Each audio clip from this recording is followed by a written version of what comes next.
রাধে রাধে। আপনাদের সবাইকে আমাদের রাধাকুণ্ড শ্যামকুণ্ড গৃহবন্ধন চ্যানেল থেকে সুস্বাগতম। আজকে একটা মহৎ উৎসব আমাদের সমস্ত ভক্তের কাছে।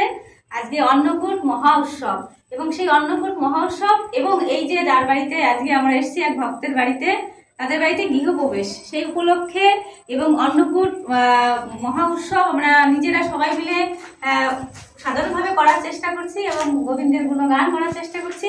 এবং আজকের মাহাত্ম্য আপনারা অবশ্যই জানেন। আজকের দিনেই আমাদের ভগবান শ্রীকৃষ্ণ তিনি অন্নকূট মহা উৎসব নিজে প্রচলন করেছিলেন, নিজের পুজো করেছিলেন। একমাত্র ভগবান শ্রীকৃষ্ণই দেখিয়েছিলেন যে নিজে কিভাবে নিজের পুজো করতে হয়।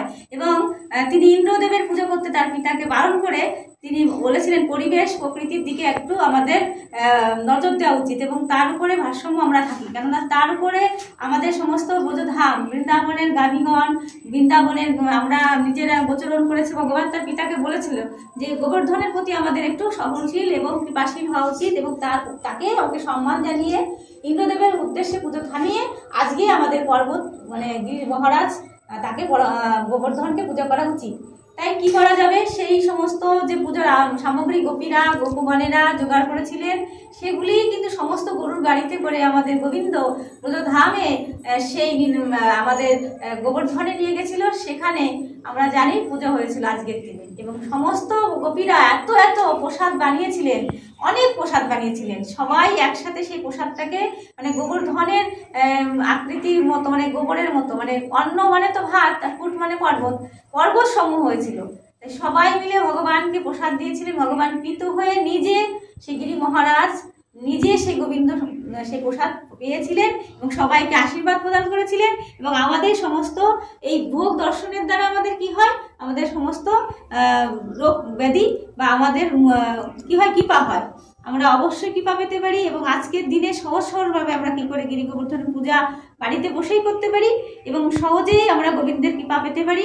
এবং ইন্দ্রদেব প্রচন্ড রেগে গেলেন যে আমার আজকে পুজোর কথা ছিল, আমি বাড়ি দেই বা বর্ষণ করি, আমি বৃন্দাবনের উপর বৃষ্টি প্রয়োগ করি, তার জন্য ওরা ফসল হয়ে ওদের তারা সুখী শান্তিতে জীবনযাপন করে। তাহলে আমাকে বাদ দিয়ে ওই গোপালের কথায় গিরি গোবর্ধনের পুজো করা হয়েছে। তাহলে তিনি কি করলেন, রেগে যে প্রচন্ড 7 দিন টানা বজ্রপাত বৃষ্টি দিয়ে ভাসিয়ে দিলেন বৃন্দাবন ব্রজধাম। এই ব্রজধাম ভাসিয়ে দেওয়ার পরে কি হলো, আমাদের ভগবান শ্রীকৃষ্ণকে তিনি চিনতে পারলেন না যে ওইটুকু বাচ্চা তার কি ক্ষমতা যে কনিষ্ঠ অঙ্গুলি দিয়ে 7 দিন ব্রজধামকে তিনি রক্ষা করেছিলেন। এবং তখন এ কথাটা নারদমুনি যে বললেন, হে ইন্দ্রদেব, আমি প্রচণ্ড খুবই খুশি যে আমি আজকে আপনার পূজার সামগ্রী আপনাকে পুজো না করে আজকে গিরি গোবর্ধনের পূজা করেছে সেই ব্রজবাসীরা সেই প্রসাদ পেয়ে এলাম স্বর্গে, যে আমাদের নারদমুনি বলছেন। এবং নারদমুনির কথা মতো আমাদের ইন্দ্রদেব আরো রেগে গেলেন যে আমার পুজো বাদ দিয়ে ওরা গিরি গোবর্ধনের পূজা করেছে। আজকে গিরি গোবর্ধন কেমন আছে দেখি। সবাইকে দেখা যাচ্ছে না, ভেসে গেছে, কিছু পর্বতকে দেখা যাচ্ছিল। তাই তিনি পর্বতের উপরও বজ্রপাত ঘটালেন। তথাপিও সেই বজ্রে গিরি গোবর্ধনের কিছু কাজ হলো না। এতে ভগবান শ্রীকৃষ্ণকে তিনি চিনতে পারলেন যে তিনি কি, যে আমার শক্তি প্রয়োগ করছে না। তাহলে এইটুকু বাচ্চা শুধু নয়, তিনি হচ্ছে নারায়ণ ভগবান। সেই নারায়ণই আমাদের ব্রজধামে সেই আমাদের দামোদর বা আমাদের গোপাল, আমাদের কানাইলাল।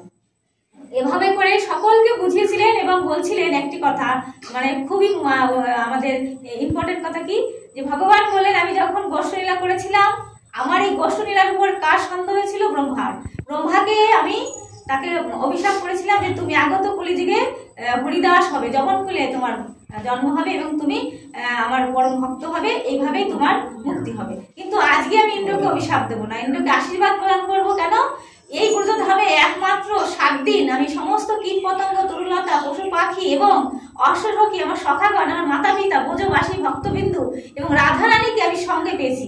7 দিন আমি সবাইকে একসাথে পেয়েছি। এর জন্য আমি খুবই খুশি ইন্দ্রদেব, আমি তোমাকে বর প্রদান করলাম এবং আশীর্বাদ দিলাম, আমি কোনো রাগ করিনি। ভগবান এইভাবেই ভক্তকে তার চরণে আশ্রয় দিয়েছিলেন।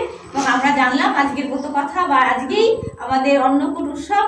সবাই যেভাবে আমরা পারবো ভগবানের ইচ্ছা অনুসারে আমাদের এই ব্রত আমরা করবো এবং সবাই যেন অন্নকূট উৎসবের মাহাত্ম্য আমরা শ্রবণ করি। এই মাধ্যমে আমাদের রাধাকুণ্ড শ্যামকুণ্ড গৃহবন্ধনের চ্যানেল থেকে আপনারা সবাই ভালো থাকবেন, সুস্থ থাকবেন এবং বেশি বেশি করে দামোদর মাস এবং এই ব্রত উদযাপন করবেন। রাধে রাধে, অবশ্যই ভালো থাকবেন।